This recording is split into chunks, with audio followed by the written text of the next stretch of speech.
Thank you, and thank you, Dr. Lee, and everyone for Housing for Health for inviting Tom and I here today. I just wanted to, I have to worry about slides. The green button, thanks.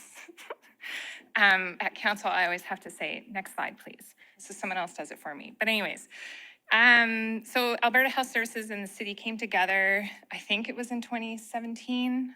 I started in 2018 at the city, but we began this process to create a statutory land use plan for an area of lands in South Edmonton.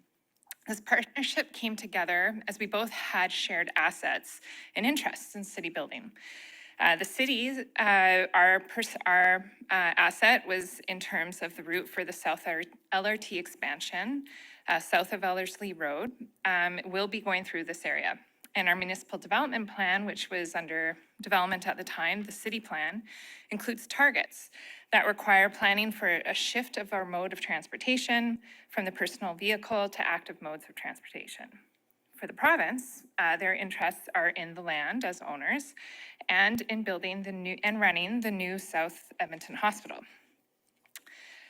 Lands, so just to orient ourselves a little bit, the lands are located in South Edmonton, south of Ellerslie Road, west of 127th Street, and include part of the Capital Line LRT extension, which we call Phase 2.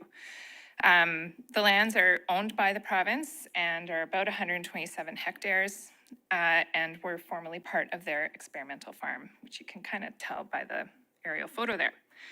Lands surrounding the area are either under active development or have been developed and primarily for residential uses. And at the yellow star there is, so the LRT line runs through the lands, but we also have a planned stop. All right, and just for context in terms of where we are today, we're at the North Star and the lands are generally at the South Star. Yeah, that was just part of our whole LRT system as well. So it fits part of like the Capital Line to the north and the Capital Line to the south, and someday the Southeast LRT will open and then the west is under construction. I also want to point out that through the various extensions of the LRT, planned and constructed, the city has been very intentional about connecting our post-secondary institutions, but also our hospitals. So I really like yellow stars apparently, and so here on the map are all of our hospitals. These are major employment centers and also major destinations. So connecting hospitals to our LRT is critical to LRT planning and also in achieving our desired city building outcomes. From the start, there was a mutual understanding between the city and the province that planning a neighborhood that included a new hospital was a unique opportunity to incorporate principles of healthy communities. At the city, the strategic direction for a healthy city was embodied by our corporate strategy, which includes a goal of healthy city. And also, while the healthy community guidelines were not finalized at the time, we did seek information and guidance from Housing for Health. As well, I mentioned the target earlier. Planning a neighborhood at a neighborhood level planning a neighborhood at this policy level and development takes time. It takes years. And so our challenge in creating words on a page and maps, my two favorite things. Anyways, our challenge is to create that strong foundation from which someone for 10 years can use or more to guide development over the long term and achieve those outcomes that we're seeking. So working together and applying this knowledge, the city and the province established themes, which I've heard throughout the panel today with all projects, that guided the development concept for the neighborhood and that are prevalent throughout policy within the planning document. They are social inclusion and safety, environmental health, accessibility and physical well-being, local economic vitality. And I'm just going to highlight some of the policy areas within the planning document to illustrate how these come out in the statutory plan. So first is open space. So the plan area includes various forms of open space. There's a natural area to the east. There are stormwater management ponds that will be required to support development. There's a pipeline right-of-way that transects the area, and we will need a school site. So there's lots of opportunity for open space, but how do the policies focus on this? So generally, we wanted to, in order to achieve the healthy community guidelines and our policy themes, we wanted to focus on access, we wanted to focus on preservation of that natural area, and also active edges. So with access, it's how are we accessing, how do we access, or future residents access the site within and outside the neighborhood? What are those physical connections and creating opportunities for those social connections?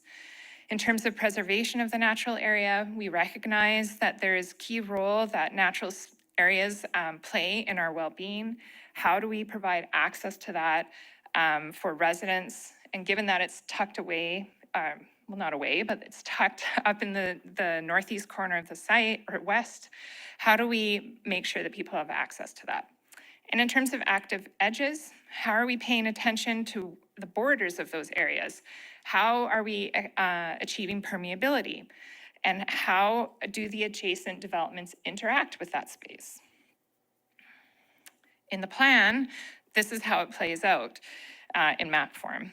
The green areas, open spaces, are all the open spaces, and they are contiguous. And over the next two slides, I will also just demonstrate how they are accessible to ensure they support those active modes of transportation. So in terms of how we connect and provide options for active transportation, this is necessary in terms of achieving the goals that we wanted to do.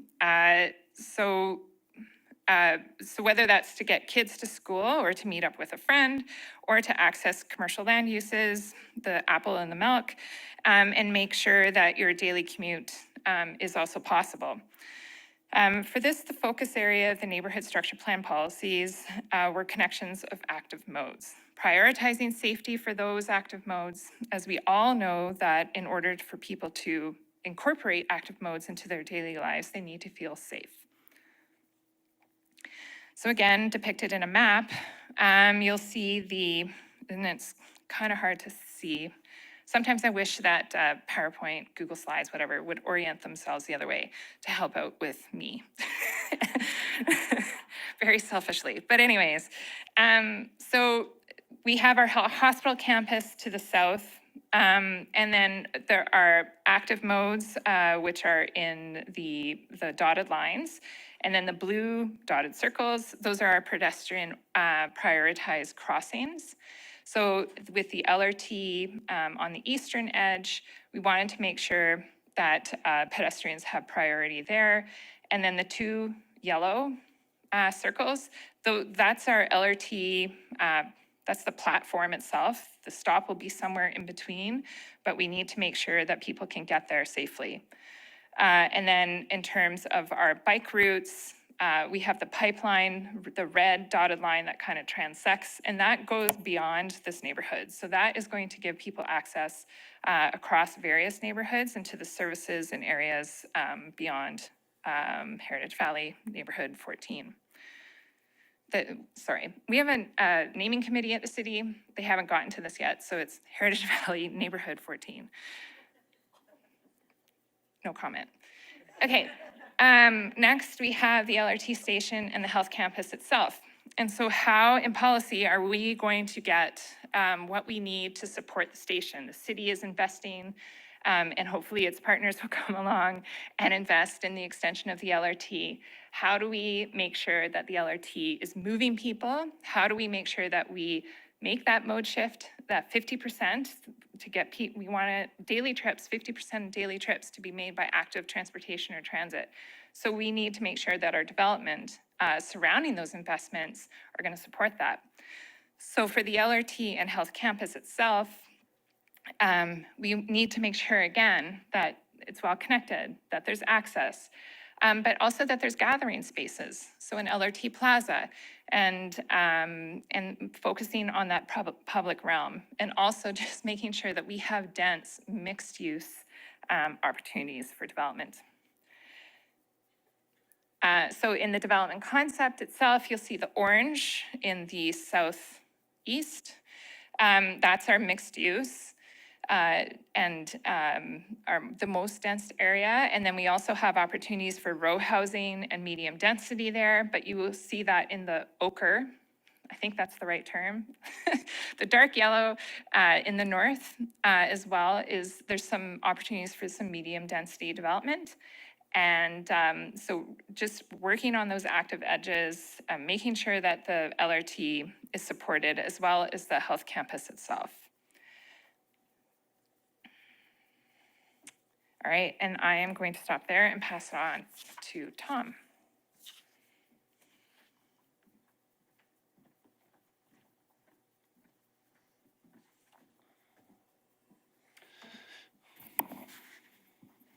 All right. Thanks, Shauna. And thanks to the conference team for having us come and talk today. When it comes to these major capital projects in Alberta, we partner, Alberta Health Services doesn't do them alone, of course. We partner with Alberta Infrastructure and Alberta Health. So there's a big leadership team, and it could have been any one of those, but you got me today, so sorry about that.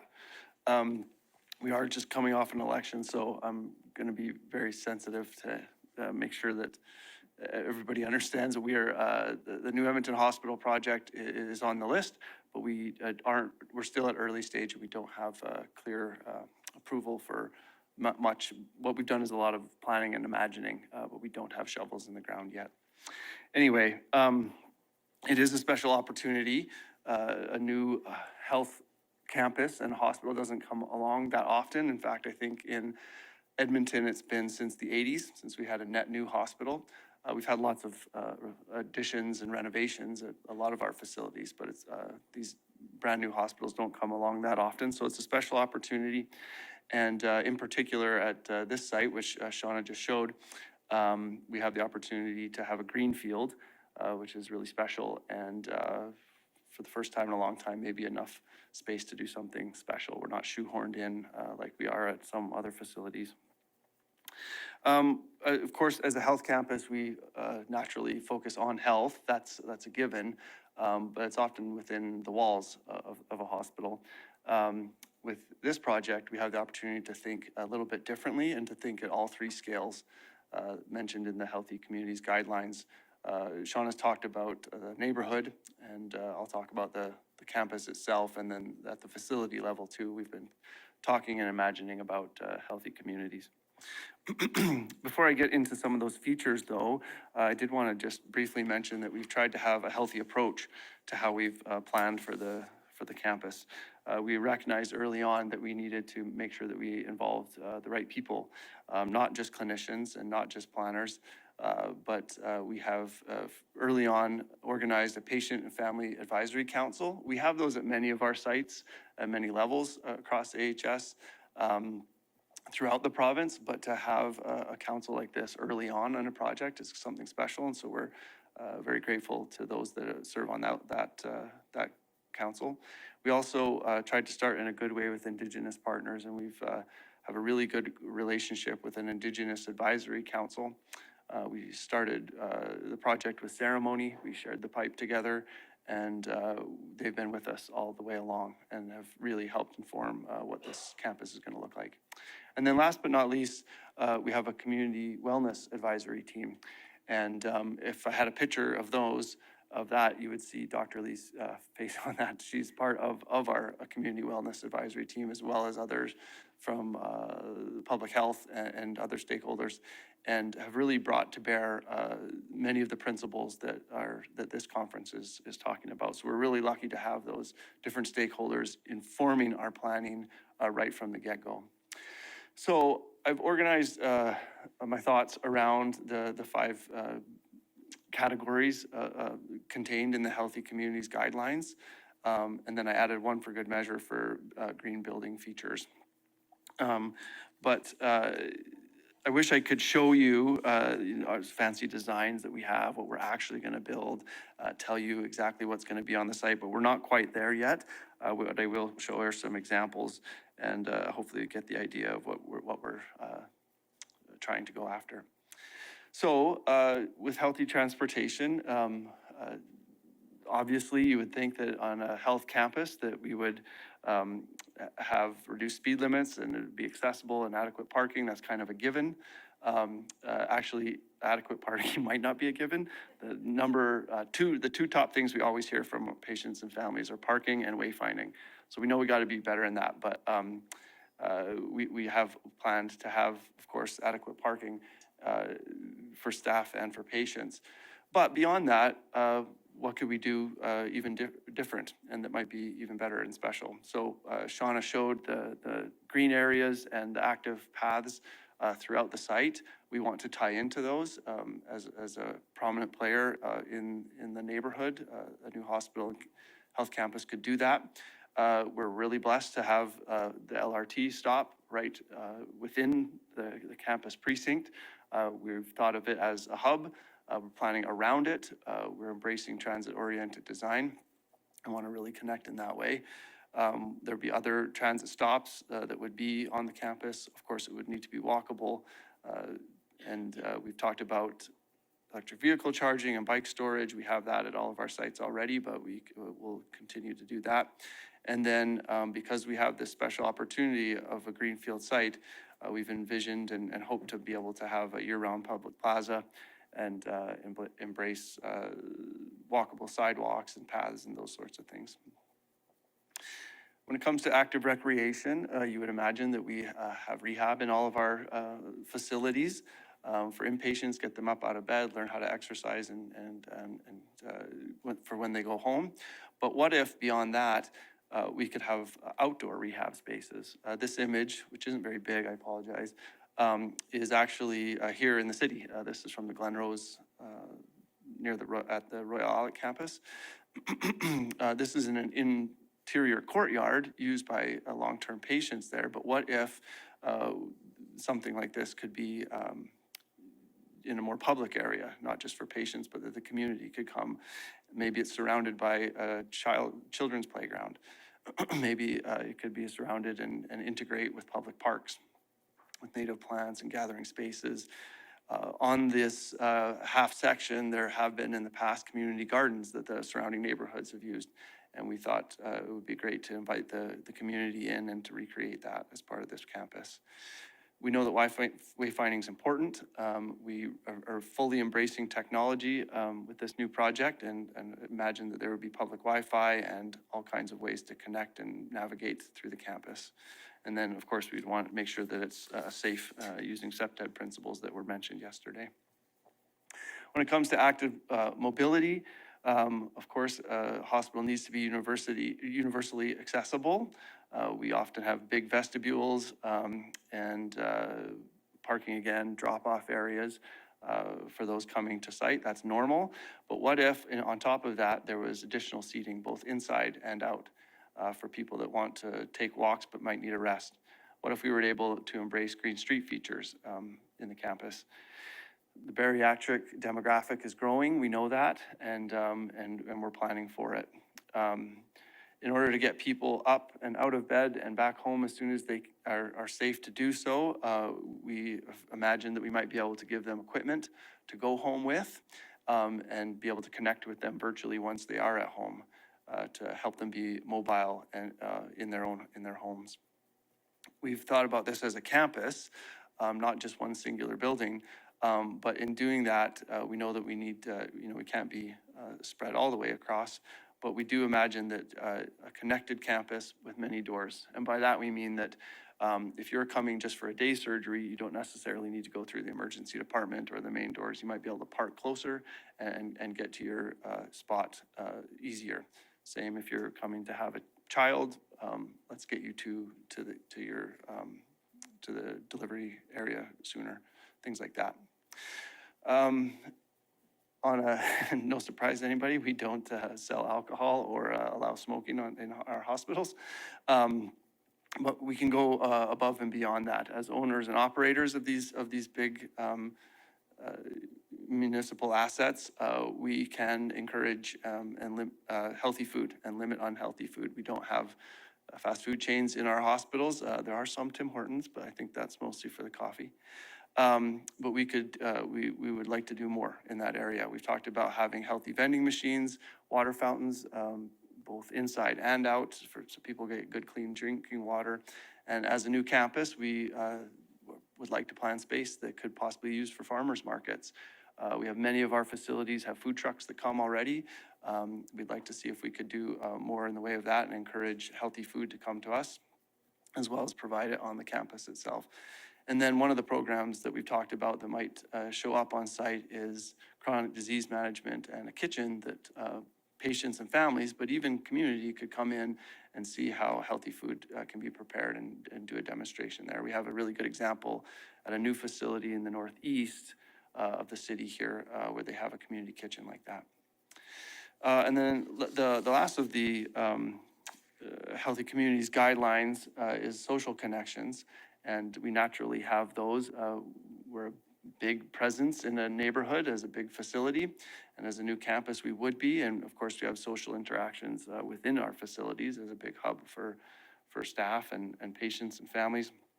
But what if we were able to go beyond that again and have Indigenous cultural spaces? We think that we can do smudging in a lot more places than we have in the past, and we're planning for that, hopefully. We've talked about having childcare and childminding on the campus. We have rooftop spaces already in many of our facilities, and think we could do that here as well, possibly. Community gardens to invite the neighborhoods in, and then that year-round public plaza. This could be a place of gathering for the neighborhood, for people to come through and stay and gather together. We'd like to be a hub for that. And then lastly, we have talked about the building itself being healthy environmentally, with high performance envelope, thermochromic glass that darkens when it's too bright out. We have lots of envelope area that we could have lots of solar with. We've talked about geothermal and recovering heat. We could possibly even use excess heat to keep our sidewalks and parking pads free of snow. Power over Ethernet is a new technology that we're thinking about as well. And then we want the building itself to be smart and as efficient as possible. So with all that, we're getting close to the end of conceiving of things and planning of things. And our next step is to put that all into specifications, to invite designers to come and do it with us. And so that's the stage we're at now.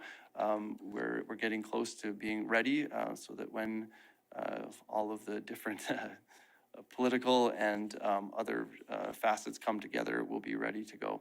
So that's our next step. That's it.